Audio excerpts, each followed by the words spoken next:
मित्रांनो नमस्कार. अगदी काही वेळापूर्वी एक फेसबुकवरती व्हिडिओ पाहिला आणि त्या व्हिडिओमध्ये एक शेतकरी कुटुंब अगदी अंतकरणात रडत होतं. आता रडण्यामागचं कारणही तसंच होतं, कारण त्या शेतकऱ्यानं शेती केली होती. अगदी शेतामध्ये राबून काबाड कष्ट करून त्या शेतीवरती खर्च करून त्यांनी टोमॅटो पीक घेतलं. परंतु ऐन विक्रीच्या वेळामध्ये निसर्गाच्या लहरीपणामुळे ते सगळंच पीक नेस्तनाबूत झालं, म्हणून तो शेतकरी रडत होता. आता हा व्हिडिओ बनवण्यामागचा मुद्दा असा, त्या व्हिडिओच्या खाली येणाऱ्या कमेंट्स त्या शेतकऱ्याच्या एवढा प्रचंड विरोधामध्ये होत्या. काही जण त्या शेतकऱ्याला म्हणत होते की शेतकरी हा फुकटाचं खाण्यासाठी माहीर आहे. काही जण म्हणत होते की आजीने एखादा ज्यावेळेस चांगली शेती झाली तेव्हा व्हिडिओ बनवला असता तर बरं झालं असतं.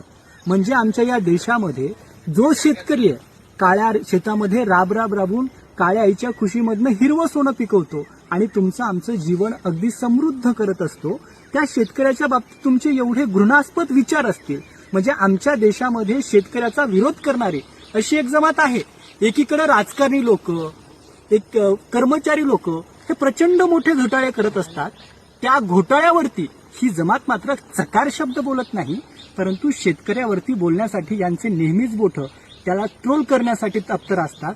मला वाटतं शेतकरी हा नेहमीच ब्रँड आहे आणि ब्रँडच राहील. शेतकऱ्यावरती कितीही दुःख आलं तरी तो कधीच कोलमडून जात नाही. ही शेतकऱ्याची परिस्थिती आहे. म्हणून तुम्ही प्रत्येकाने शेतकऱ्याला सपोर्ट करा, समजून घ्या. त्याचं नुकसान झालं तर शासनाकडून त्याला कशी मदत मिळवता येईल यासाठी प्रयत्न करा, ना की त्यांना खचून जाणाऱ्या कमेंट्स करू नका.